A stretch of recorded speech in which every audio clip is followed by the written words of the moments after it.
Assalamualaikum warahmatullahi wabarakatuh. Waalaikumsalam Waalaikumsalam warahmatullahi warahmatullahi wabarakatuh. wabarakatuh. Selamat siang Bapak Ibu semuanya. Siang, Bu. Siang, Bu. Semoga semuanya dalam keadaan sehat walafiat ya. Iya. Dan alhamdulillah hari ini kita berjumpa lagi untuk belajar bersama. Semoga apa yang sudah kita ikhtiarkan menjadi hasil terbaik nanti ya. Amin. Amin. Alhamdulillah hari ini Pak Ilmi sudah hadir dan hari ini kita akan belajar materi IPS. Sebelum belajar, mari kita berdoa menurut agama dan kepercayaan masing-masing. Berdoa dimulai.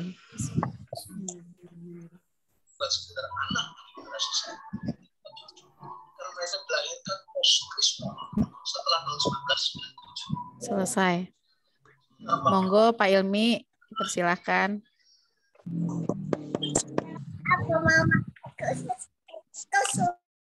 Terima kasih Bu Kartiwi. Assalamualaikum warahmatullahi wabarakatuh. Waalaikumsalam warahmatullahi wabarakatuh. Waalaikumsalam warahmatullahi wabarakatuh. Bapak Ibu yang saya hormati, bagaimana kabarnya hari ini? Alhamdulillah Baik, sehat. Pak. Baik, Bapak Ibu. sehat, Pak. Ya. Nah ini sebenarnya yang isi adalah Bu Dewi ya Bapak Ibu ya. Jadi saya ini hanya cadangan saja. Nanti kalau Bu Dewi sudah bisa bergabung, nanti akan dilanjutkan oleh Bu Dewi. Ya. Jadi saya di sini tidak persiapan, tapi saya akan mencoba untuk membahas soal IPS ya. Nanti akan dilanjutkan oleh Bu Dewi. Ya. Izin share screen ya Bapak Ibu. Ya, Pak. Pak, terima kasih. Oke. Nah, izin share screen. Jangan dok, mana ya? Kelihatan Bapak Ibu? Kelihatan tak Bapak Ibu? Kelihatan, Pak. Kelihatan, Pak. Kelihatan, Pak. Ini apa yang botnya ini loh kelihatan? Kelihatan foldernya Pak. Isi Pak, folder Pak. Ya, isi folder. Oh, folder saja ya. Oke. Coba ini kelihatan Bapak Ibu. Kelihatan. Udah, Pak. Kelihatan, Pak. Kelihatan, Pak. Oh, ini Bu Dewi sudah ada Ibu. Baru Bu masuk Dewi Pak. sudah Ya. ada berarti Bu Dewi nggih. Monggo Bu Dewi. Iya, Nggih, Pak. nggih. Ya. Ada Bu Dewi Bapak Ibu ya. Saya tadi hanya Oh, Bu Dewi. Ya. Pak. Assalamualaikum warahmatullahi wabarakatuh. Waalaikumsalam wabarakatuh. Ya, Bapak Ibu apa kabar? Alhamdulillah. Alhamdulillah, Bu. Alhamdulillah kabar baik. Ya. Izin share screen ya. Hari ini kita belajar IPS. Ya.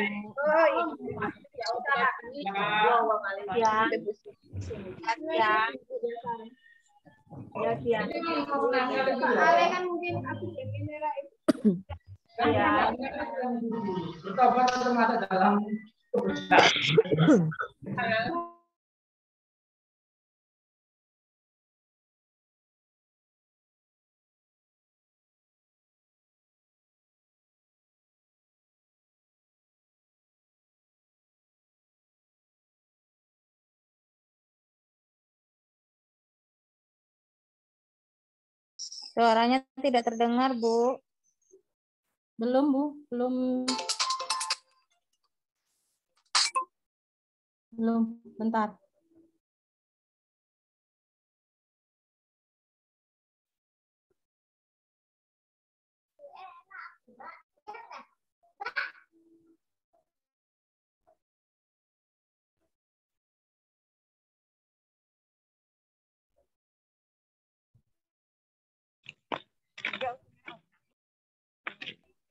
Sudah, Bapak Ibu, apa sudah tampil ini PowerPoint saya? Sudah, Bu. Udah, Bu. Ya, Bu. Isi UPIPS ya, Bu. iya. Ya. Bapak Ibu, Bu. hari ini saya akan mencoba ini membahas kembali ini materi dari Universitas Ahmad Dahlan. Jadi materi ini saya terima Kocak orang masing-masing. Ibu, mikrofonnya. Unmute dulu, Bu. ya Bapak Ibu, materi ini dari dosen IPS Universitas Ahmad Dahlan. Jadi kita bahas lagi, mencoba saya konsep lagi, saya tambah lagi materinya berdasarkan kisi-kisi UP tahun 2021. Ini kisi-kisi UP IPS 2021. Yang pertama ada kasus bencana alam, ada 2 kasus bencana alam itu ada tenaga endogen dan eksogen, kemudian ada kasus kependudukan di Indonesia meliputi persebaran penduduk, kemudian ada data permasalahan penduduk yaitu kualitas penduduk di Indonesia, ada peristiwa sejarah yaitu mengelompokkan peristiwa berdasarkan metode sejarah. Yang keenam ada kasus sistem sosial, nilai dan norma pada masyarakat. Kemudian ada kasus tentang konsumsi, ada produksi, kemudian ada perkembangan iptek. Dan terakhir dampak positif iptek di era global. Baik Bapak Ibu, ini adalah kisi-kisi UP 2021. Kalau misalnya sama, alhamdulillah nanti ya soalnya tidak akan keluar dari kisi-kisi. Jadi mungkin hanya bentuk soalnya dirubah, tapi kisi-kisinya tetap. Tapi kalau misalnya tahun 2022 ada perubahan kisi-kisi, ya semoga aja tidak jauh dari kisi-kisi yang tahun 2021 gitu. Jadi ada 120 kisi-kisi, satu kisi-kisi itu memuat satu bentuk soal. Untuk muatan IPS itu ada di nomor 62 sampai nomor 70. Jadi ada 8. 62 sampai 70 untuk mata pelajaran IPS. Sebelum IPS ada IPA, ada matematika, tapi saya hari ini hanya mengambil untuk IPS saja, yaitu kisi-kisi nomor 62 sampai 70. Berikut saya sampaikan kisi-kisi nomor 62. Disajikan data tentang kasus terjadinya bencana alam di permukaan bumi. Peserta dapat menganalisis proses alam endogen atau eksogenkah keterkaitan dengan bencana alam tersebut. Ini contoh soalnya di sebelah ini. Nanti setelah kita membahas materi, setelah kisi-kisi ini ada materi singkat. Setelah materi singkat ada soal-soal yang sesuai dengan kisi-kisi itu. Jadi dari beberapa contoh tryout, beberapa contoh soal di retaker sebelumnya, itu sudah saya rangkum.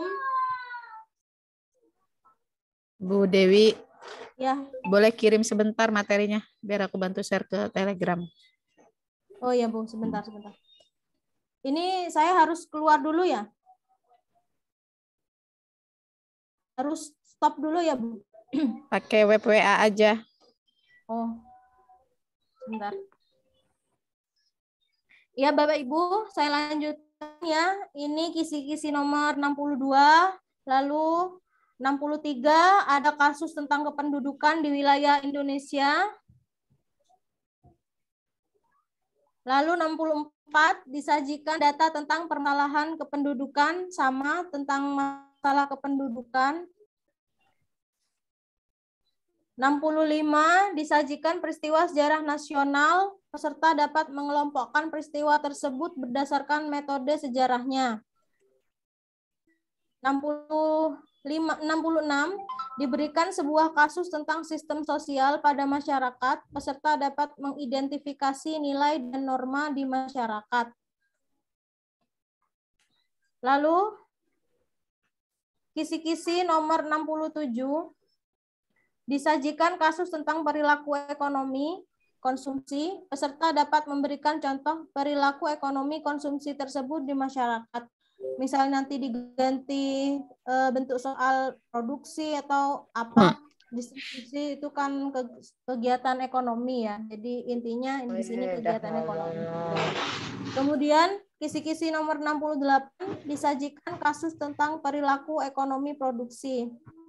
Nah, ini produksinya untuk kisi-kisi 62.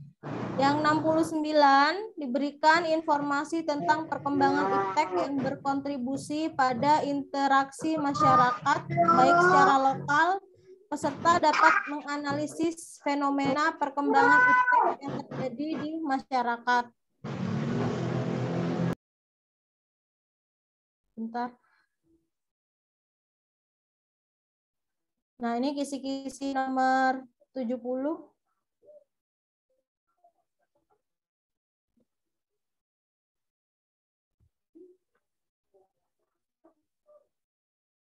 Diberikan informasi tentang perkembangan penggunaan iptek, peserta dapat mengidentifikasi dampak positif penggunaan iptek di era global. Baik Bapak Ibu, di sebelahnya sudah ada soal. Nah, soal ini sudah ada di bawah yang nantinya akan kita bahas satu persatu. Nah, ini materi tentang gejala alam yang pertama.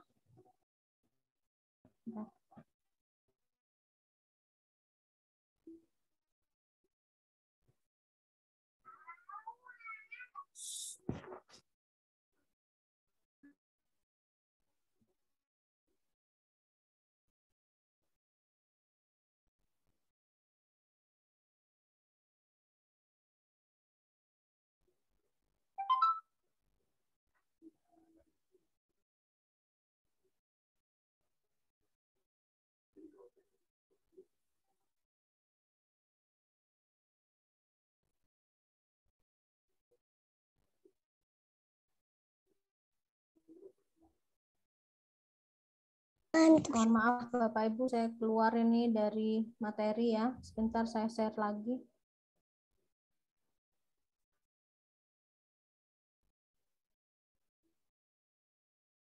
Nah, ini sudah nampak ya Bapak Ibu. Baik, ini materi gejala alam. Ada gempa bumi, ada letusan gunung berapi, kemudian ada kebakaran hutan. Nah, ini. Apa itu gejala alam? Nah, gejala alam merupakan peristiwa alam yang terjadi karena pengaruh yang ditimbulkan alam dan dapat dirasakan oleh manusia maupun makhluk hidup lainnya. Contohnya ada banjir, ada tanah longsor, kemudian ada gunung meletus, gempa bumi, kebakaran hutan, angin, dan likuifasi. Kemudian ini, tenaga endogen dan eksogen. Apa itu tenaga eksogen dan endogen? Nah ini. Tenaga endogen, yaitu tenaga dari dalam bumi yang bersifat membangun dan memberi bentuk pada bumi. Tenaga endogen ini dipengaruhi oleh tiga kekuatan ini, tektonisme dipengaruhi oleh vulkanisme juga, kemudian seisme. Tenaga endogen itu dari tiga faktor ini, tektonisme, vulkanisme, kemudian seisme. Tenaga eksogen, yaitu tenaga dari luar bumi bersifat merusak bentuk permukaan bumi melalui tenaga air, angin, gelombang, dan gletser.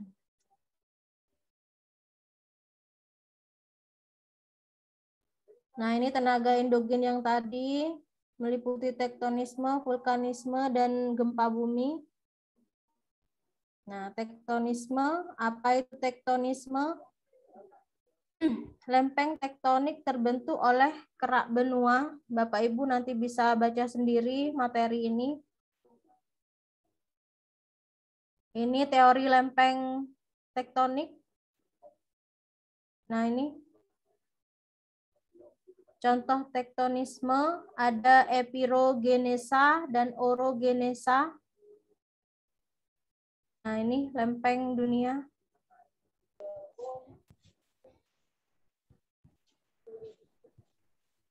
Jadi Indonesia ada di lempeng Eurasia dan lempeng Pasifik.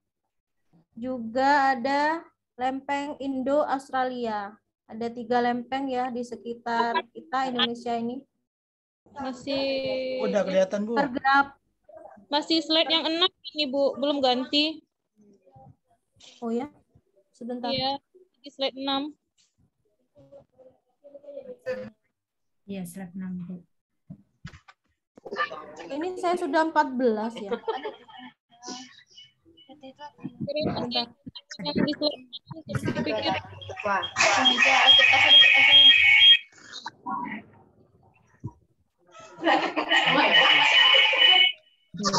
Nampak dalam. Ini bisa bantu saya share screen ya. Ini gangguan sinyal, kalau ini nggak kuat saya harus Boleh kirim filenya ya. sudah di WA sudah di WA dari tadi. Oke, sebentar.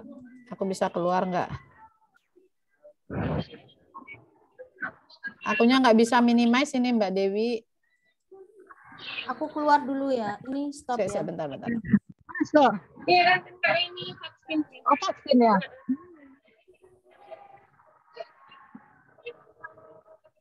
Tapi belum berdoa ya sebelum mulai. Sudah. Udah. Oh ya. Pak Wayan. Sabar ya Pak Wayan. Ya, Bu. Maklum, ini kita ikut stres kemarin korban prank nasional. Ya, Bu. Sama. Prank nasional itu. Ya?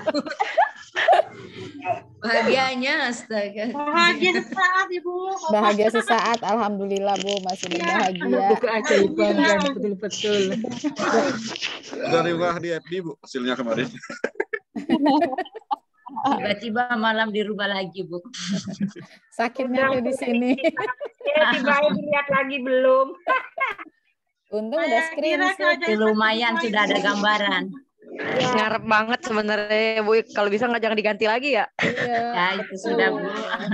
Berharap tidak diganti lagi. Ternyata malam dirubah lagi. Berubah jadi belum sertifikasi. Yang sudah sertifikasi kemarin, Bu. Selamat ya. Saya kira tinggal nunggu NRG saja kemarin itu, Bapak Ibu. Nggak taunya berubah lagi ya. Nama Bu Berubah saya Pak juga. Wayan, merasakan sertifikasi sehari kita ya. Iya, ya, betul, Bu. Sudah cair lah, Bu. Dan sehari lagi, Bu. Berapa jam saja.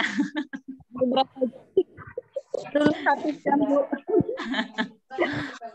Nanti kan lulus semua Bapak Ibu kan. Amin. Setelah maghrib, ya. Udah ada bayangannya, Bu.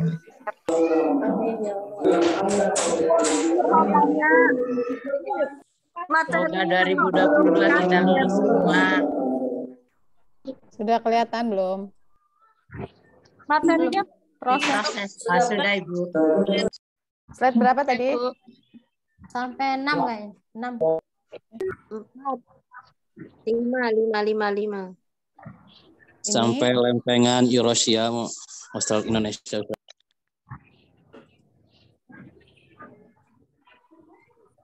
Ini ya? Ya. Ya, Bu. Ini lempeng bumi, lempeng dunia ya. Jadi kalau Indonesia itu ada di sekitar lempeng Pasifik, lempeng Indo-Australia, kemudian lempeng Eurasia. Ya, terus. Ya, ada 3. Ini 6 Bu. 12. Ya, sebentar.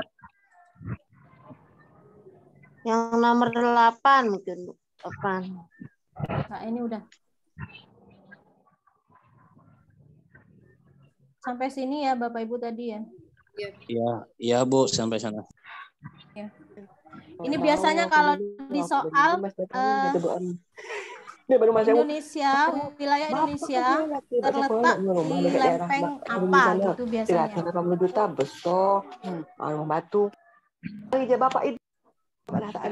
Nah, ini karena Indonesia ada di antara lempeng Eurasia dan lempeng Indo-Australia, berarti keduanya itu. Biasanya di pilihan itu yang retaker kemarin ada yang menyebutkan Indonesia itu berada pada lempeng Pasifik, ya kan? Sedangkan lempeng Pasifik itu di sini posisinya itu sepertinya tidak menyinggung wilayah Indonesia karena wilayah Indonesia ini di sini masuk di Indo-Australia dan Eurasia. Gitu. Lanjut, Bu. Nanti kita langsung ke bentuk soal. Lanjut sampai nomor terus bawah ada heuristik. Terus ya.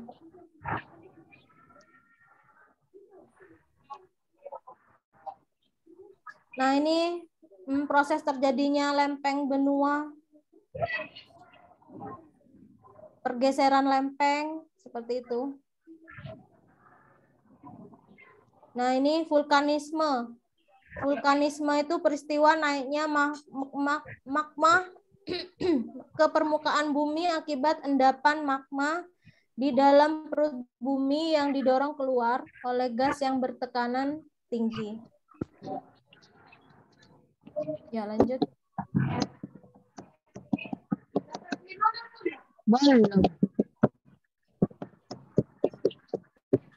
Nah, ini terdapat 4 tingkatan status aktivitas gunung api yang dapat digunakan sebagai peringatan dini bagi masyarakat, yaitu sebagai berikut. Untuk level 1, tidak ada gejala aktivitas magma dan level aktivitasnya dasar. Level 2 itu tingkat waspada. Aktivitas apapun bentuknya, ancaman bahaya di sekitar pusat erupsi. Kemudian untuk level 3 yaitu siaga, peningkatan intensif kegiatan seismik berpotensi menimbulkan letusan. Ini letusan ya dalam waktu 2 pekan. Jadi biasanya kalau di BMKG itu sudah ada peringatan-peringatan untuk level tertentu siaga bencana gitu kan ya. Level-levelnya. Untuk level 4 itu awas, menandakan gunung api sedang meletus. Letusan awal berupa debu dan asap dan berulang terjadi dalam waktu 24 jam.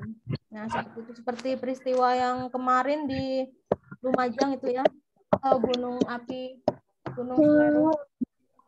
Lanjut, Bu.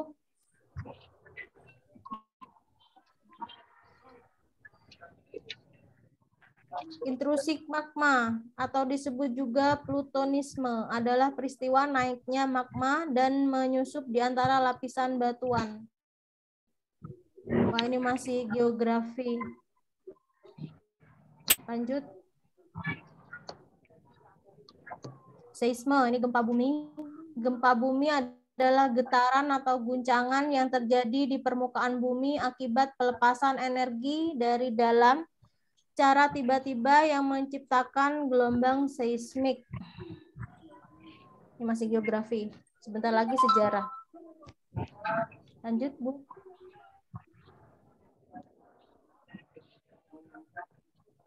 Jenis gempa bumi. Ada gempa bumi tektonik, vulkanik, gempa bumi reruntuhan. Nah, ini ada macam-macam gempa bumi ya. Berdasarkan penyebabnya. Kemudian lanjut itu slide gambar-gambar peristiwa alam juga gempa bumi. Ini lempeng benua yang tadi. Lanjut, Bu.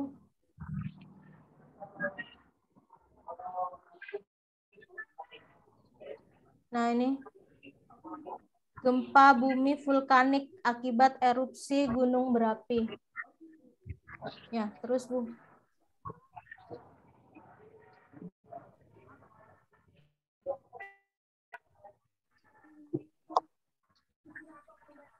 Lanjut lagi.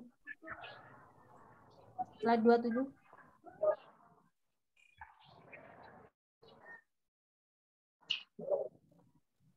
Ini tenaga eksogen, erosi, pelapukan, ada sedimentasi, pergerakan massa batuan. Kalau tenaga eksogen tuh dari luar ya. Lanjut Bu, 28. Erosi. Nah, ini erosi, proses berpindahnya materi penyusun permukaan bumi karena tersangkut oleh air, angin, es yang mengalir di permukaan bumi. Lanjut Bu. Pelapukan batuan. Pelapukan batuan yaitu proses berubahnya batuan menjadi tanah baik oleh proses fisik dan penyusutan batuan yang disebabkan perubahan suhu yang ekstrim maupun proses kimiawi yaitu proses hancurnya batuan karena perubahan mineralnya. Jadi materi-materi khusus geografi ini masih. Lanjut Bu. Sedimentasi, peristiwa mengendapnya suatu material batuan yang ikut terangkut oleh air dan gletser. Air, angin, dan gletser. Lagi, 31. Gerakan massa batuan secara besar-besaran menuju tempat yang lebih rendah dari tempat asal karena ada gaya gravitasi. Ya.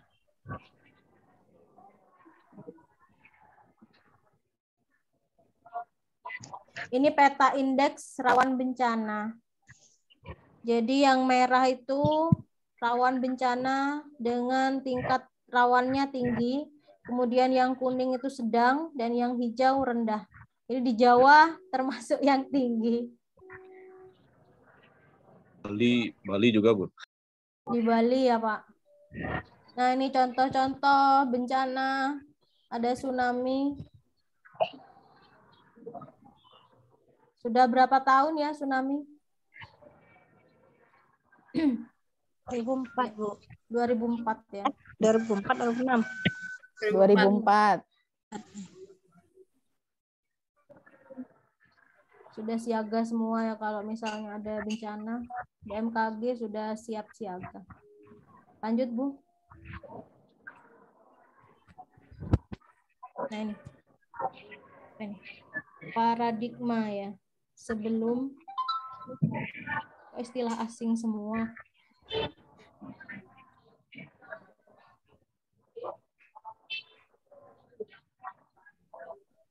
Mungkin di bawah, Bu, di slide bawahnya ada ini penjelasannya.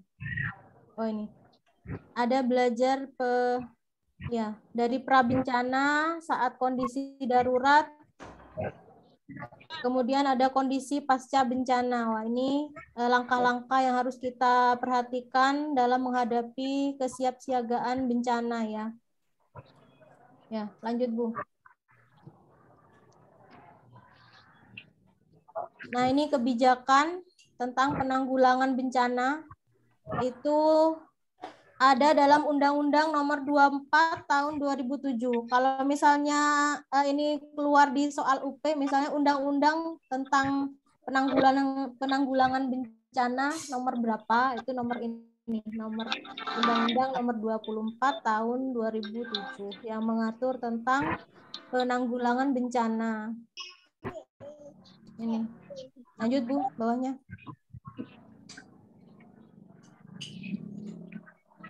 Ini resiko bencana maksudnya masih tetap isi dari undang-undang yang di atas tadi.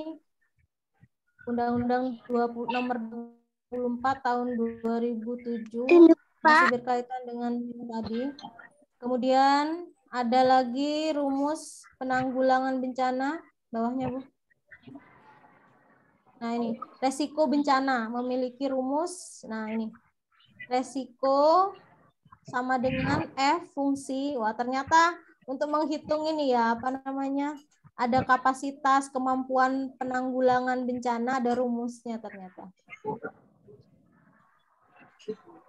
R sama dengan F dikali H kali V, kemudian per C. C itu apa? C itu kemampuan atau capacity. Tapi selama ujian itu untuk soal IPS tidak muncul untuk perhitungan rumus ini. Sesuai kisi-kisi tadi yang sudah saya sampaikan, tidak ada soal untuk perhitungan ya tadi ya. Baik Bu, lanjut.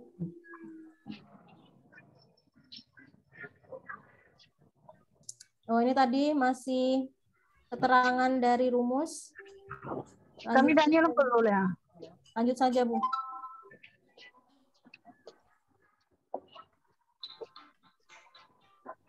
Nah, ini keterangan dari rumus yang tadi. Sama ini pengembangan kapasitas. Kita menuju sejarah yang slide 44 sepertinya, Bu.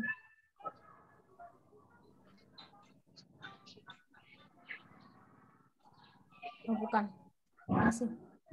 Masih penanggulangan bencana, ada prabencana saat tanggap darurat, kemudian pasca bencana.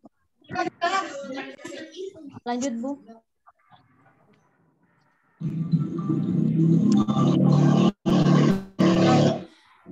Berikut komposisi penduduk Indonesia 2020. Bapak Ibu, ini saat UP kapan yang kemarin? 2000 angkatan 3 sepertinya.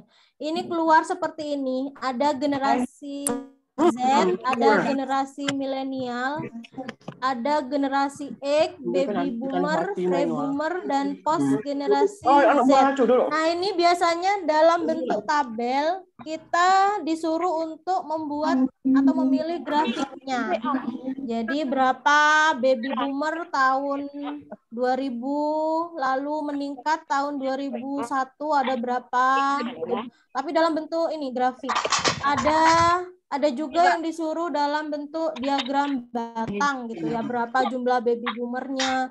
Ini sepertinya analisis jumlah penduduk seperti kisi-kisi yang tadi. Lanjut Bu, 46.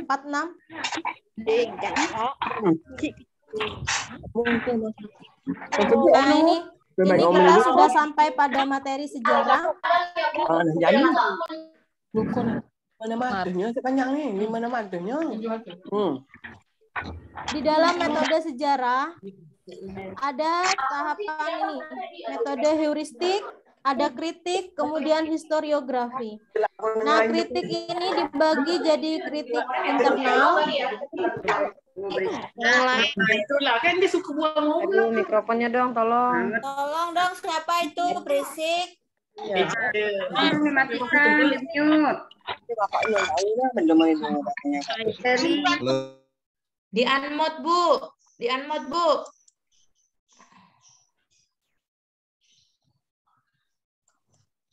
Baik, Bapak Ibu, saya lanjutkan.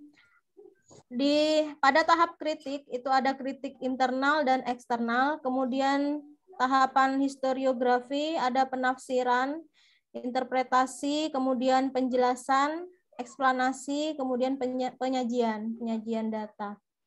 Kita lihat slide berikutnya, ini adalah pengertian dari metode sejarah. Nah, heuristik itu tahapan menemukan dan menghimpun sumber informasi jejak masa lampau. Jadi heuristik merupakan tahapan proses mengumpulkan sumber-sumber sejarah gitu.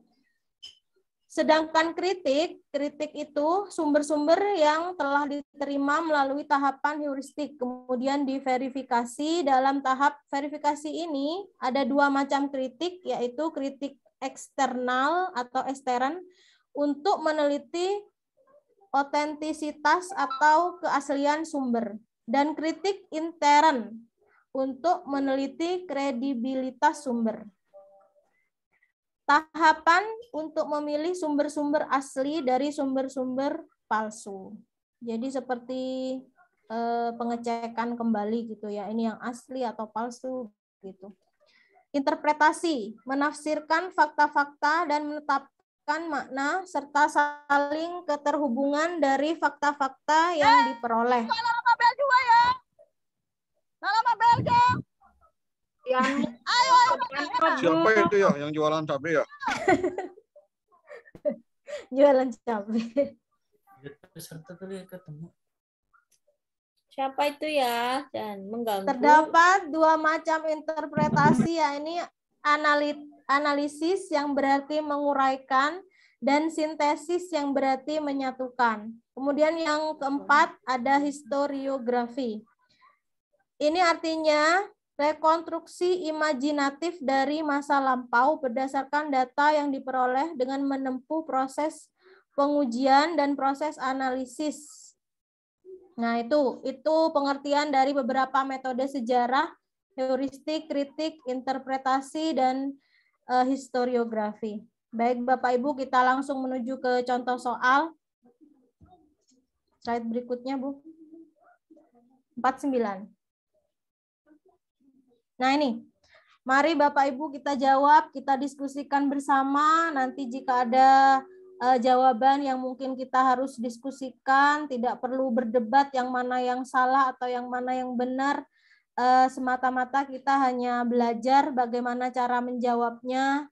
Itu nanti biasanya kalau misalnya Bapak Ibu berdebat atau juga nggak ada ini ya, nggak ada solusi, mana yang menang, mana yang salah, nggak ada. Tapi yang pasti nanti kan ujian itu dilihat dari usaha kita, nggak usah terlalu berdebat, itu kembali pada keyakinan kita saja. Gitu. Toh saya juga meskipun lulus nggak tahu gitu ya jawaban saya itu di situ sudah benar atau tidak karena nilainya juga nggak muncul waktu ujian. Gitu ya Bapak Ibu, nanti kita diskusikan bersama. Baik, siapa yang akan membacakan nomor 1? Saya, Ibu. Iya, silakan Bu. Saya ya. Iya. MPD selaku narasumber serta yang terhormat Bapak.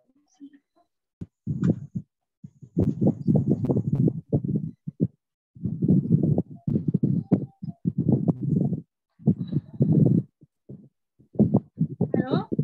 Iya, Ibu. Saya bacakan, Bu. Iya. Silakan, Bu. Pengaruh negatif dari adanya tenaga eksogen adalah A. Pelapukan pada daerah kapur membentuk goa-goa. B. Air membawa endapan tanah yang subur. C. Angin membawa butiran tanah subur ke tempat lain sehingga daerah tersebut menjadi subur. D. Erosi terjadi secara besar-besaran sehingga hilangnya kesuburan tanah. E. Pelapukan menghasilkan bentuk muka bumi yang indah. D. D. D. Hilangnya. D. Bu D. Ya. Ya Bapak Ibu, ini adalah kuncinya ini. Coba kita lihat pengaruh negatif dari tenaga eksogen. Tenaga eksogen itu tenaga yang dari luar ya. Dari luar. Ya. Jadi ini dampak negatif atau pengaruh negatif dari tenaga eksogen. Kalau eksogen itu bisa dari air, angin, dari luar pokoknya. Ya, yang D. Coba kita lihat pembahasannya.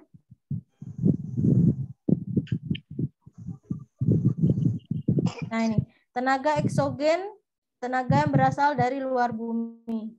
Nah, erosi, benar ya, yang D ya.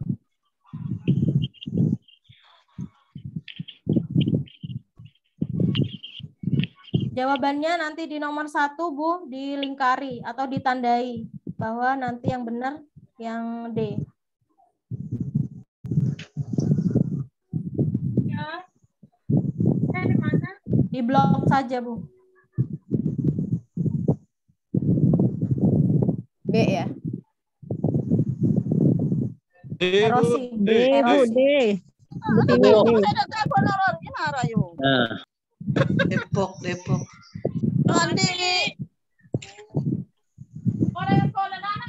Aduh ini ada apa itu? Kenapa Cabe. Kok rame. Unmute dulu Bu Tiwi, unmute dulu. Mbak Dewi bisa bentar. Ya sudah.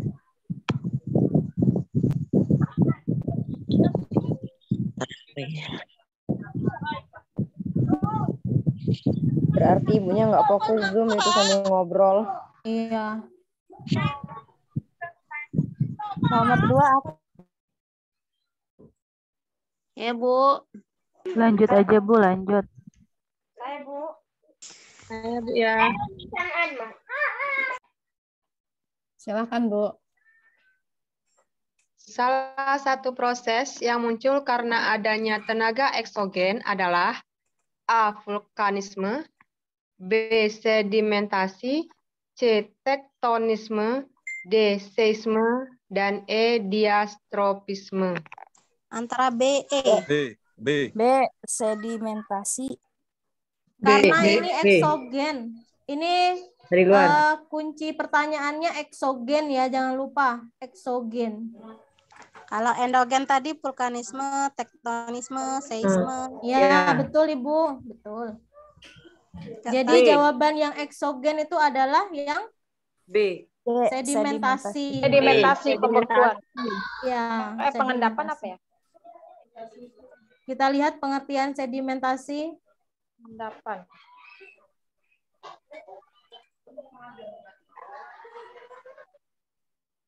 Nah ini. Tenaga eksogen cenderung memiliki sifat destruktif atau merusak.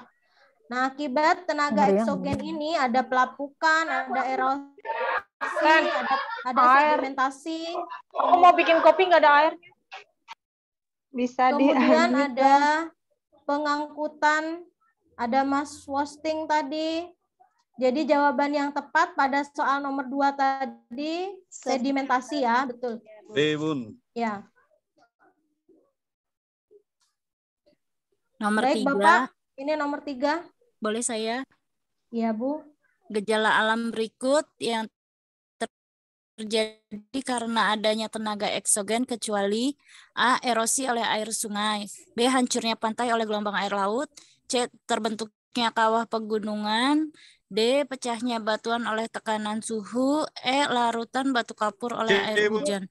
Jawabnya C. Terbentuknya kawah kawah pegunungan. Ya. Semua dari A, B, kemudian D, E itu adalah faktor eksogen semua ya. Ya, karena kecualinya itu kawah pegunungan. Jadi benar yang C. Jadi dari sini Bapak Ibu sudah paham berarti ya, ada eksogen, ada endogen, sudah bisa membedakan kan ya dari gambaran soal-soal tadi. Insya Allah. Ya, baik lanjut. Nah ini pembahasan tadi eksogen sudah. Lanjut nomor 4. Nah ini. Perhatikan pernyataan berikut ini. 1. Suhu sekitar gunung api meningkat. 2. Munculnya sumber air panas belerang. 3. Terjadi gempa skala kecil atau besar. Kemudian yang keempat munculnya geyser. Yang kelima munculnya ekskalasi material gas.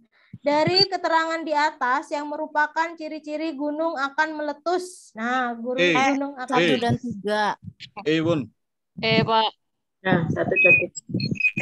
Yang 1, suhu sekitar gunung api meningkat. Ya, benar Bu. atau salah ini? Benar, Bu. Benar ya. Itu tanda-tanda awal, Bu. Ya, tanda awal ya. Ya, Bu. Kemudian yang nomor 2, munculnya sumber Itu air sudah panas terjadi, belerang. Bu. Ini Sudah sudah terjadi ya. Terjadi. Sudah terjadi. Kalau nomor 3, Gempa. Ya sudah terjadi kan ada gempa kecil-kecilan. ya. Jadi gempa kecil. Oh iya. Jadi 1 dan 3. Bu. 1 dan 3, Bu. Ya, 1 dan 3.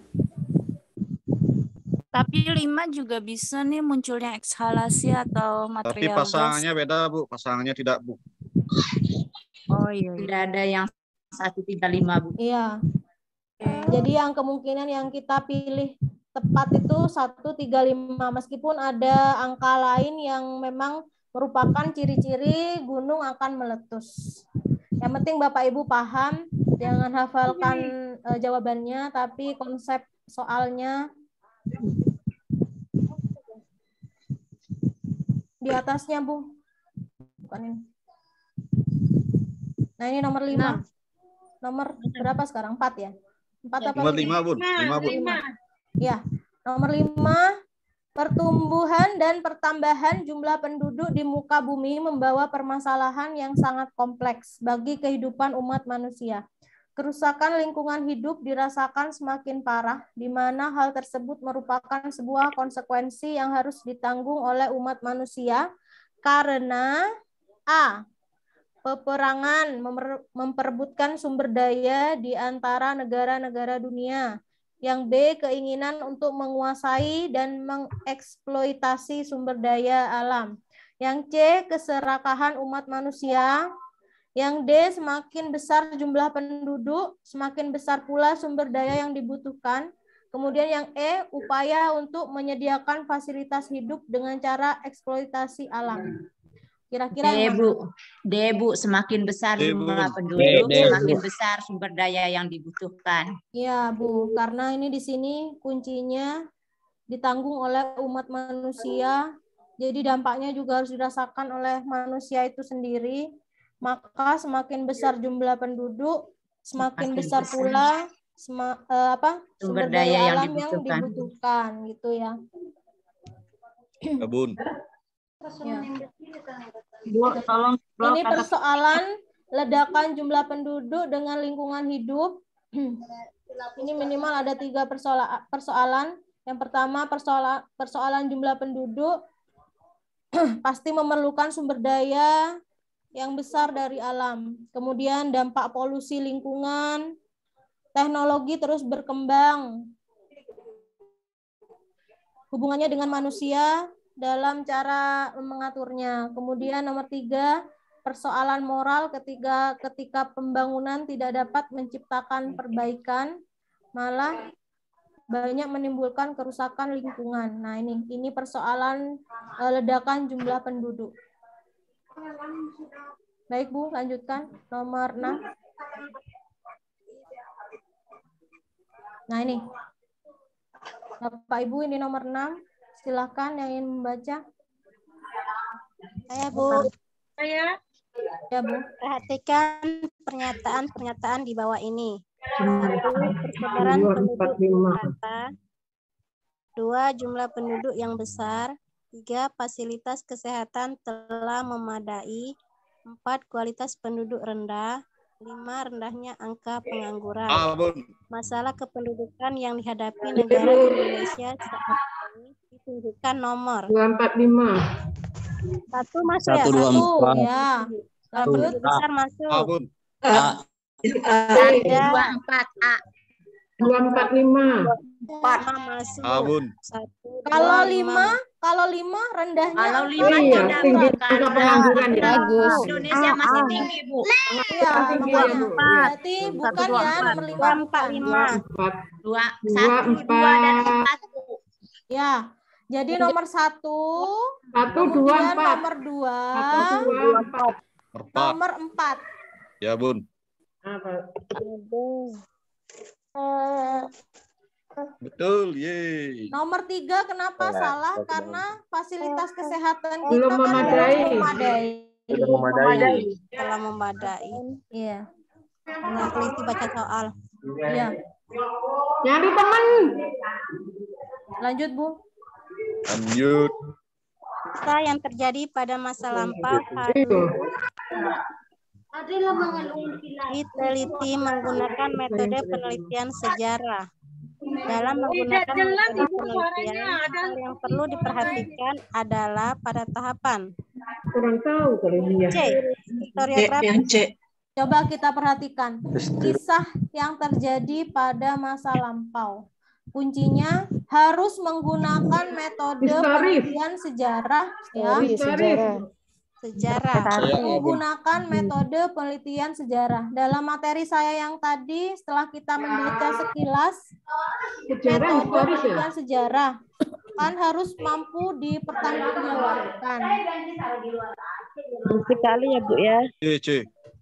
Ribut sekali nggak dengar Tolong saya. yang lain matikan mic-nya dulu biar kita jelas materinya. Ibu suara.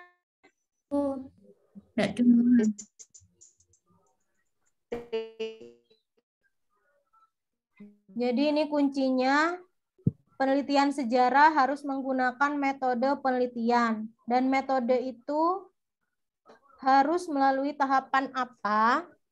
Termasuk tahapan apa? Maaf Bun, kata kuncinya apa ini Bun? Ini kan Penelitian ya. penelitian itu harus menggunakan metode penelitian sejarah. Jadi harus bersifat ilmiah dan mampu dipertanggungjawabkan. Jadi kira-kira sesuai dengan metode sejarah yang tadi, metode apa yang cocok? Interpretasi, Bu. Interpretasi. Heuristik yang heuristik. Kalau heuristik itu pengumpulan data. C Bun, karena kisah.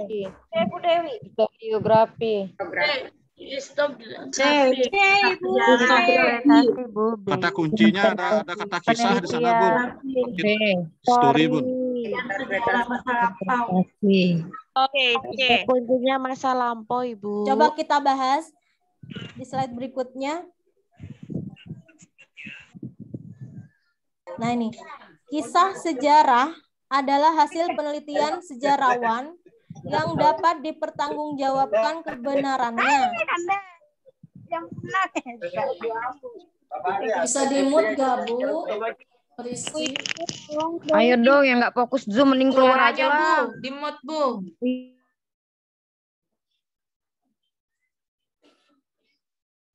Baik, saya lanjutkan. Kisah sejarah adalah hasil penelitian sejarawan yang dapat dipertanggungjawabkan kebenarannya. Kisah yang terjadi pada masa lampau itu harus diteliti menggunakan metode penelitian sejarah. Hal ini yang perlu diperhatikan adalah tahapan penafsiran data atau biasa disebut interpretasi. Jadi tahap interpretasi ya, Bu? Iya, jadi tahap interpretasi itu merupakan tahap penafsiran dan rekonstruksi peristiwa sejarah. Ya pastinya pakai ini ya, pakai metode ilmiah tadi. Metode penelitian sejarah itu. Metode penelitian kata kuncinya ya, Bu. Iya, sebentar lagi ada contoh soal lagi yang bukan interpretasi, tapi mencakup metode sejarah juga. Nanti Bapak Ibu bisa membandingkan yang mana interpretasi, yang mana heuristik, gitu. Sementara yang ini kuncinya interpretasi. Gimana Bapak Ibu? Ya, Bu. Berarti kata kuncinya Ibu menggunakan metode penelitian ya? Iya. Metode penelitian dan diperhatikan itu ada tahapannya. Iya. Pada tahapan apa? Jadi masuk sejarah ya, Bu. Gitu. Iya. Ya. Jadi ternyata interpretasi itu, nah kalau kita misalnya hanya membaca dari materi, tidak penerapan di soal juga kita kan bingung ya bentuknya seperti apa, namanya. Tapi kalau seperti ini kita nanti ada gambaran gitu, paling nggak ada gambaran bagaimana proses interpretasi, bagaimana heuristik gitu kan ya. Ya Bapak Ibu, kita terkecoh dengan kisah yang terjadi pada masa lampau, terkecoh dengan kalimat itu Bu, sehingga kelece begitu Ibu. Iya Bu. Iya benar Ibu. Iya Bu, benar. Hubungan sejarah tadi ya. Iya. Maaf Bu Dewi. Iya Bu. Maaf apa yang membedakan antara heuristik, interpretasi dan ini apa ya Bu ya? Maaf ya saya miskonsepsi ini. Iya Terima Bu. kasih. Iya. Bapak Ibu, seperti yang sudah saya sampaikan tadi di slide awal, ada heuristik, ada interpretasi, ada historiografi, kemudian ada kritik. Kritik itu dibagi dua, eksternal dan internal. Nah, kalau heuristik, membaca sekilas tadi ya Bapak Ibu, adalah proses pengumpulan data, di mana kesemuanya ini itu adalah jenis metode sejarah. Ada 4 tadi. Di sini ada kritik. Kritiknya langsung dibagi dua, kritik eksternal dan internal. Heuristik sendiri proses pengumpulan data. Kalau interpretasi, seperti yang bahasan soal nomor 7 ini, adalah tahapan di mana prosesnya menggunakan metode penelitian sejarah. Kemudian kalau kritik eksternal dan internal itu seperti pendapat. Jadi memang hampir mirip ya. Kalau pendapat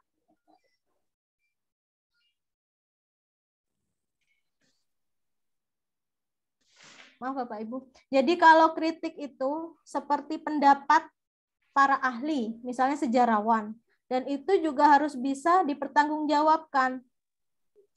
Kalau kita lihat lagi, kalau interpretasi kan menggunakan metode penelitian, heuristik pengumpulan saja, tapi tidak harus pakai penelitian sejarah atau penelitian ilmiah yang lengkap, gitu kan ya. Sama seperti penelitian ilmiah teori belajar, kalau inquiry dan discovery. Kalau discovery itu pakai penelitian ilmiah, tapi kalau inquiry pakai penelitian ilmiah, tapi kalau discovery tidak harus pakai penelitian ilmiah. Sama seperti ini. Kalau heuristik, pengumpulan datanya bisa juga tidak menggunakan metode ilmiah penelitian secara lengkap. Tapi kalau interpretasi, pakai metode penelitian sejarah yang benar-benar harus dipertanggungjawabkan. Sedangkan historiografi itu proses penulisan, pengumpulan data, dokumentasi, historiografi.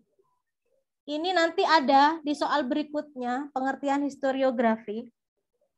Semoga nanti Bapak Ibu tidak rancu lagi dengan pengertian 4 metode ini ya.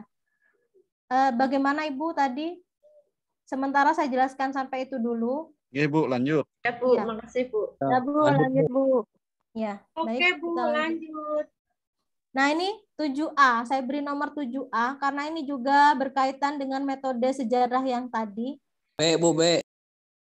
Coba kita lihat. Informasi mengenai sejarah perjuangan bangsa Indonesia melawan penjajah Belanda. Didapatkan melalui surat kabar, ada rekaman radio, ada foto, serta hasil wawancara bersama para narasumber. Dalam metode sejarah, termasuk metode apa? Heuristik Bu. Pengumpulan informasi. Maaf Bapak Ibu, harus lengkap dulu bacanya baru kita pilih opsinya. Iya, nggak apa-apa Bapak Ibu. Jadi dalam metode sejarah ini pengumpulan informasi termasuk dalam tahapan metode apa? Yang A, interpretasi. Yang B, yang B, historiografi. Yang C, heuristik. Yang D,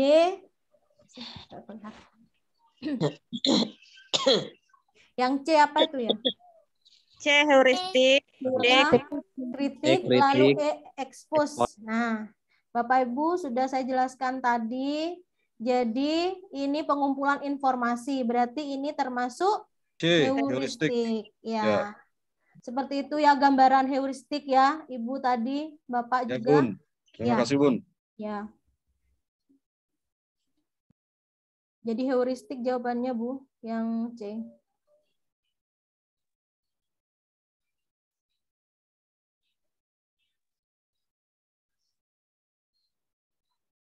Sudah. Baik, lanjut 63. Nomor 7B. Nah, ini Bapak Ibu sedikit gambaran tentang historiografi. Historiografi merupakan suatu bentuk publikasi, baik itu dalam bentuk lisan maupun juga tulisan, mengenai peristiwa kejadian atau kombinasi peristiwa-peristiwa di masa lampau. Nah, ini menurut pendapat siapa gitu kan ya? Ya, menurut Louis Gottschalk ya. Ya, tapi ini yang paling penting gambaran mengenai apa itu historiografi gitu. Ya, Bun. Ya. Baik, Bu, lanjut Bu, nomor 8. Nah, ini juga berkaitan dengan keotentikan dokumen. Perhatikan gambar super semar dalam 2 versi. Jika kita akan melakukan suatu kritik eksternal, nah ini kita sampai pada tahap kritik ya, tadi heuristik sudah, interpretasi juga sudah kita pahami, lalu ini ada kritik. Kritiknya jenis kritik eksternal. Ini ada 2 versi super semar, yang satu versi AD, Angkatan Darat, yang satunya versi Setnek, Sekretariat Negara. Jadi ada 2. Nah, apa yang membedakan ini? Ternyata Bapak Ibu, super semar itu, ini keduanya memang nggak ada yang otentik ya, nggak ada yang asli, karena menurut sejarawan yang asli itu tidak ada tanda tangan Soekarno gitu katanya. Jadi keduanya ini tidak otentik. Yang membedakan adalah bunyi pada alinea ketiga. Nah, di situ ada memerintahkan, kemudian pada versi Setnek itu tidak ada poin memerintahkan. Nah, itu. Jadi saat ini arsip keduanya ini ada di ANRI, Arsip Nasional Republik Indonesia, ada di sana keduanya ini. Jadi meskipun ini tidak otentik, kita perlu melakukan suatu kritik eksternal. Nah, maka seharusnya yang dianalisa adalah, kita pikirkan opsinya ini, A sampai E. Yang A, Letjen Soeharto diamanatkan oleh Presiden RI untuk mengambil tindakan pengamanan pasca G30 SPKI. Yang B, bahan dan jenis ketikannya sebagai bagian dari keaslian informasi atau dokumen. Yang C, isi naskah sebagai bagian dari kredibilitas atau kepercayaan data sebagai suatu informasi. Yang D, keterkaitan antara kedua versi Supersemar sebagai sebuah peristiwa sejarah. Yang E, antara kedua versi Supersemar itu terdapat perbedaan pada jumlah poin. Nah, kira-kira kalau kita akan mengkritik eksternal, kita harus menganalisa apanya? Bahan dan jenis ketikannya. Iya, betul, Bu. Jadi kalau kritik eksternal itu memang dari jenis bahan ketikannya, bahan dokumennya, bahan kemudian jenis ketikannya. Berarti sebagai bagian dari untuk membuktikan bahwa naskah itu asli atau tidak ya, Bu? Iya, jadi untuk membuktikan naskah itu asli atau tidak, kita perlu melakukan kritik eksternal. Kritik eksternal itu yang pertama dari bahan dan jenis ketikannya. Nah, ini ketikan ini menurut sejarawan, kenapa tidak otentik? Karena sudah tertata rapi dan tanda tangan Presiden Soekarno di dokumen ini adalah bukan dari tinta. Jadi sudah hasil apa ya? Edit, apa bahasa sekarangnya, edit dari komputer gitu, dan bahasanya rapi, tulisannya rapi. Kalau zaman dulu itu yang asli itu dari mesin ketik dan kertasnya kertas karbon. Dan menurut saksi sejarah ini, Supersemar itu tidak ada tanda tangan Presiden Soekarno. Dan ada 3 arsip. Yang 1 ada tanda tangan, yang 2 tidak ada. Jadi kalau misalnya di situ di ANRI, itu sudah ada tanda tangan seperti ini, itu memang bukan asli lagi atau tidak otentik memang. Gitu. Gitu ya Bapak Ibu? Siap. Ya, kita lihat pembahasan di slide berikutnya. Nah ini, kritik eksternal itu apa? Yaitu kritik terhadap keaslian informasi atau dokumen seperti bahan dan tulisannya, atau orangnya, pelakunya. Keaslian dokumen diverifikasi tidak hanya terbatas pada sumber tertulis, tetapi juga terhadap sumber benda. Nah ini kritik eksternal, biasanya ada dasar pertanyaan yang akan kita teliti, biasanya seperti ini, apakah gaya bahasa dan penulisannya sesuai, kemudian penulis memperlihatkan ketidaktahuan terhadap hal yang seharusnya diketahui, seperti itu. Jadi ini pertanyaan-pertanyaan yang merupakan hasil dari kritik eksternal, gitu ya. Baik Bapak Ibu, bisa diterima? Bisa Bu, lanjut. Kita lanjut ya. Nah ini juga berkaitan dengan metode sejarah. Menguraikan semua sumber yang ada dan menganalisis.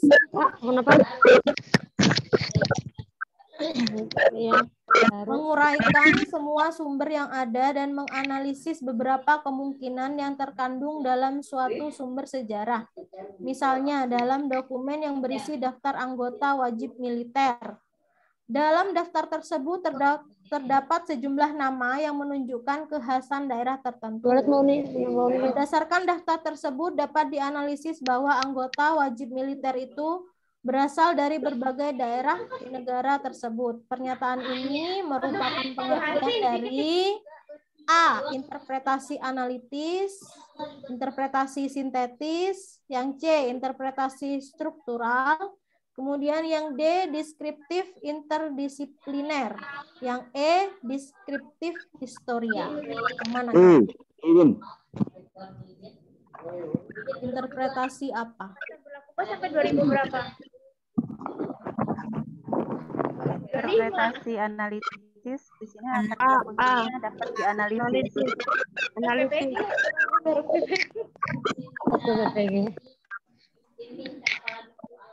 Yang mana Bapak Ibu? Interpretasi analitis. Analisis, Bu. Analisis. C, Bu. Interpretasi struktural. Gimana, Bu? Gimana penjelasan? Kalau saya yang C. Kalau yang saya A. Coba kita lihat penjelasannya ya. Coba kita lihat penjelasannya. 67 Bu Tiwi. A, Bu, karena ada kata menganalisis, di situ ada analitis. Ya. Nah, ya, sama saya tadi analitis. Menguraikan semua sumber yang ada tersebut yang dapat dianalisis. Iya, betul. Menganalisis beberapa kemungkinan yang terkandung dalam suatu sumber sejarah. Misalnya, ya seperti soal tadi, berarti itu termasuk interpretasi analitis ya. Bu. Ya. Ditandai Bu, itu termasuk interpretasi analitis.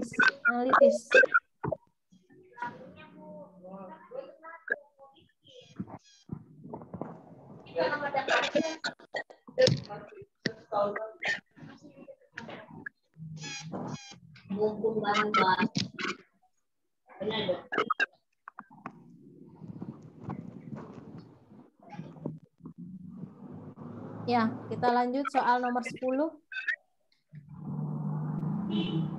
Ini siapa yang akan membaca? Saya, Ibu. Ya.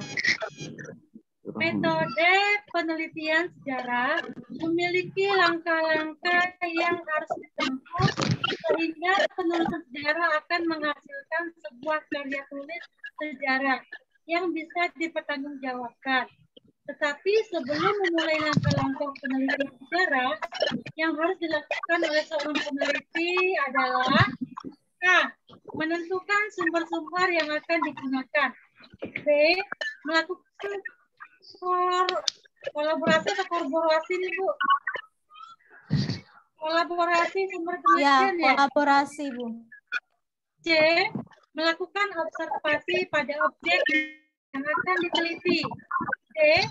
Menentukan topik dan tema penelitian. E. Menentukan besaran anggaran penelitian. Kira-kira yang mana Bu? Menentukan topik dan D mungkin menentukan topik dan tema penelitian. Ya, jadi ini kan langkah-langkah penelitian sebagai seorang peneliti secara umum gitu ya. Jadi apapun penelitiannya, yang pertama, hal pertama yang harus kita lakukan adalah menentukan topik dan tema penelitian. Jadi yang D ya.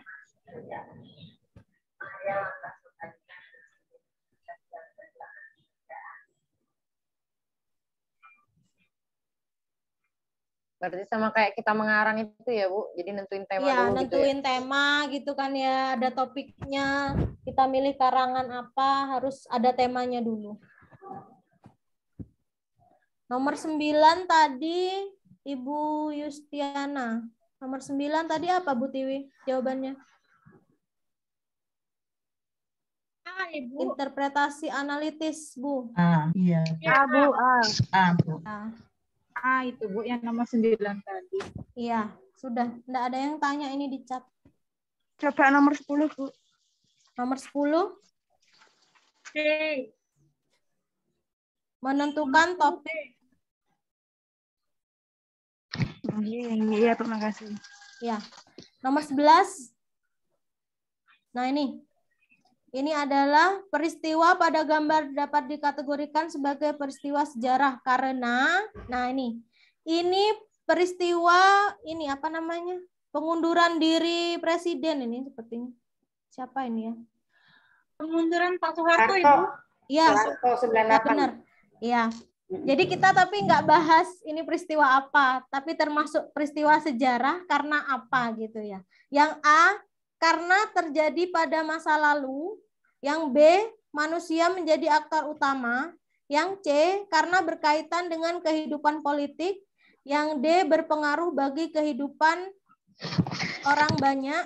Kemudian yang E, tokoh peristiwa tersebut merupakan orang penting. Nah, kenapa? Peristiwa ini kenapa disebut peristiwa sejarah? Nah, terjadi pada masa lalu, Bu. Masa lalu. Berkaitan dengan kehidupan politik. Karena kan di sini dikategorikan sebagai peristiwa sejarah. Terjadi pada masa lalu. Sejarah ya. Kalau misalnya kita kehilangan uang di masa lalu, itu Bukan juga sejarah itu. sejarah. Itu ya? Berkaitan dengan Sejarah, Bu. politik. Masa lalu. Ibu. Kaitan dengan kehidupan politik. D, pengaruh. Ibu. Berpengaruh bagi kehidupan banyak orang. Iya, coba kita lihat pembahasannya di nomor 71 di slide selanjutnya. Nah, ini sejarah sebagai peristiwa merupakan kenyataan yang benar-benar terjadi. Nah, ciri-ciri yang dikatakan peristiwa sejarah itu bersifat unik dan memiliki pengaruh besar bagi orang banyak. Gitu. Jadi bersifat unik atau terjadi satu kali. Dan yang kedua, memiliki pengaruh yang besar bagi orang banyak. Di pilihan itu... benarnya, Bu. Di pilihan itu tadi, berarti kita harus milih apa? Coba balik lagi. Pengaruh. Ya, yang D ya. Yang berpengaruh bagi kehidupan banyak orang. D. Kalau saya mungkin ujian, ini akan memilih yang A ya, karena saya belum tahu. Sejarah. Iya. Iya, mungkin begini Bu, karena kan kalau membicarakan masa lalu pasti disebut sejarah, tapi soal ini berhubungan sama gambarnya gitu. Iya. Iya, dan juga sejarah itu kan berpengaruh dan juga unik, terjadi satu kali. Kalau misalnya ada peristiwa apa, lalu kita terjadi, benar-benar terjadi di masa lalu. Tapi kan belum tentu bisa dijadikan peristiwa sejarah. Berarti hanya tokoh-tokoh. Berarti orang-orang yang penting saja yang bisa dimasukkan ke sejarah, Bu ya? Ya, kalau misalnya kita punya peristiwa yang bersejarah, ya menurut kita sendiri gitu kan ya Pak, pengalaman kita ya berarti bersejarah buat kita gitu. Sejarah pribadi. Iya, sejarah pribadi. Karena peristiwa ini berarti orang sejarah mempunyai pengaruh yang besar dong, Bu ya? Pasti. Pasti, Bu.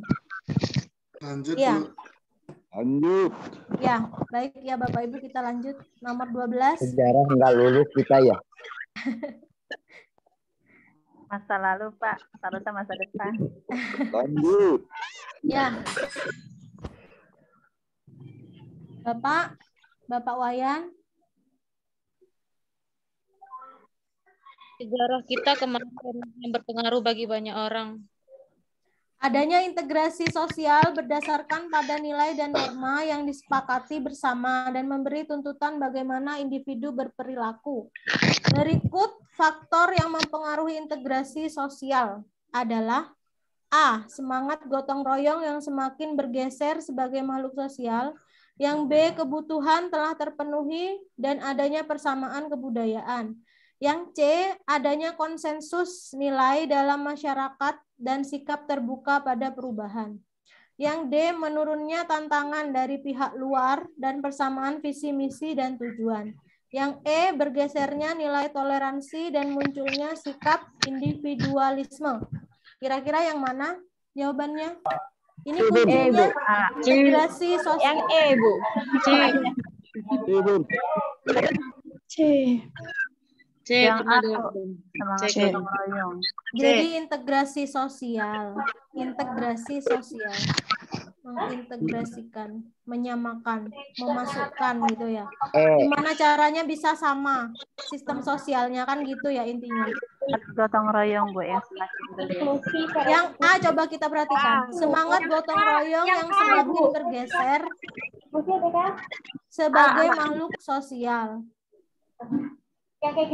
Padahal kita akan mencari faktor yang mempengaruhi integrasi sosial, penyamaan.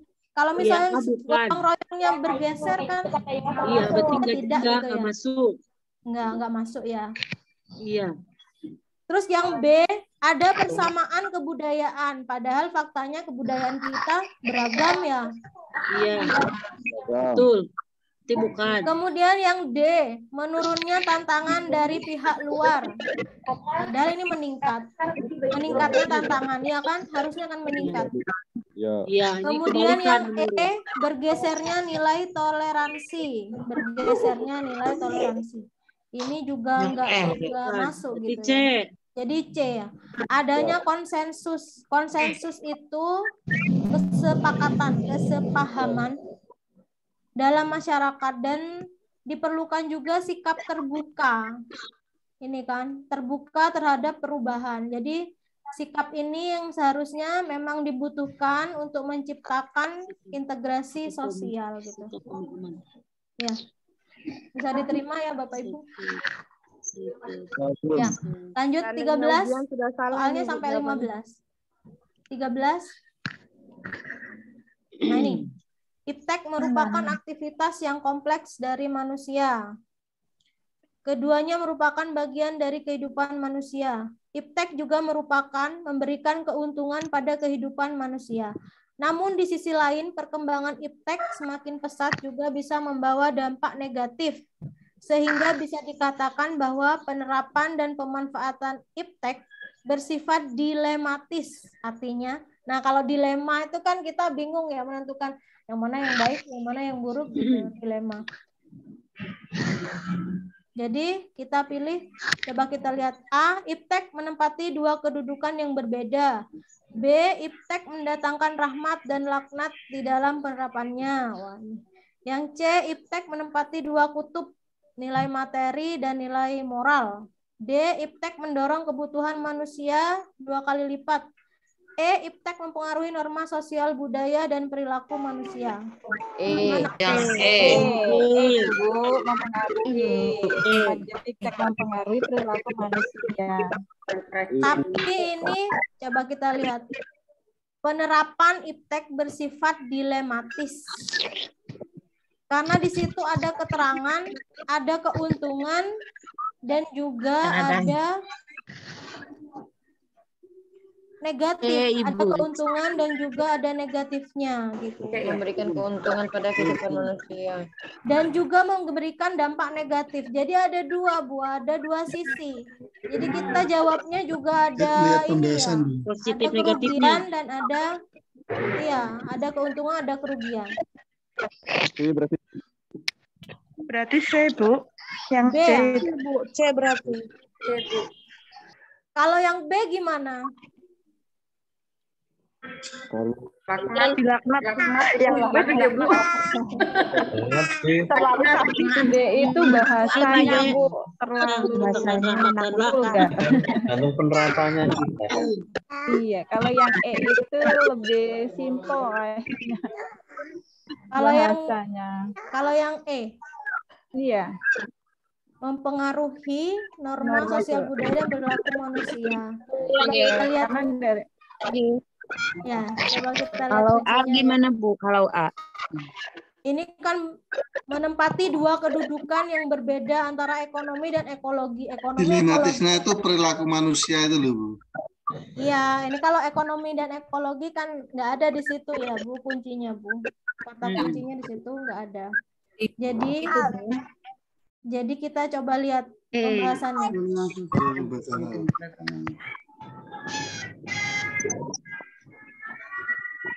Banyak contoh-contoh perkembangan iptek cuma gini ya. Banyak contoh-contoh perkembangan iptek yang sangat bermanfaat bagi kehidupan manusia. Namun selain bermanfaat juga merugikan. Pembahasannya juga gini. Jadi kita harus bisa memilih Yang kembali Bu, 13 tadi. Berarti B ya Ibu jawabannya. Betul B. Iya, ternyata di situ kalimatnya meskipun ada laknat tapi dia ada ini ya, ada keuntungan, ada kerugian gitu. Tapi ibu-ibu kan tidak cocok karena kalimatnya, ya kan? Iya, Iya. agak rancu. Keuntungannya Iya. mendapatkan rahmat. Kerugiannya bisa mendapatkan Kurang laknat. efektif kayak gitu loh Bu bahasa. Iya, bahasanya memang ini ya Bu, terlalu apa ya, tidak Ya iya, kurang sopan lah istilahnya. kurang sopan. Tapi Rahmatnya menerangkan itu terlalu keuntungan dan kerugian cuma yang terdengar B. kasar di telinga. Iya, benar, terdengar benar. kasar ya Bu. Tapi yang Saya di soal situ itu ada efek Kementerian mendatangkan keuntungan dan kerugian, itu ya masih pantas gitu ya. Iya, betul. Iya. Kan pilihan yang lain nggak ada yang menerangkan keuntungan kerugian. Iya, bahasanya kejam. yang penting Bahasanya masuk. Ya, tapi nanti Bapak Arahnya Ibu religi pastikan, begitu ya Bu. iya, pastikan nanti Bapak Ibu paham dengan kata kuncinya sehingga nanti apapun pilihannya di situ kalimatnya bisa tepat gitu saat ujian nanti. Ya sudah, kita Ya, lanjutkan amin. lagi nomor 14. Iya, Tinggal lanjut 2 Bu. soal lagi. Mohon maaf ya, Perhatikan. kata kuncinya nggak ditandain ya Bu ya? Sudah Bu, sudah. Tadi belum. Sudah merah yang B. Kata kunci di soal nomor 13. Oh, kata di soal. Iya. Oh ya, di soal. Iya, itu iptek, Memberikan keuntungan. memberikan keuntungan dan juga membawa dampak negatif. Iya. Di blok aja Bu Tiwi. Di kalimat terakhir.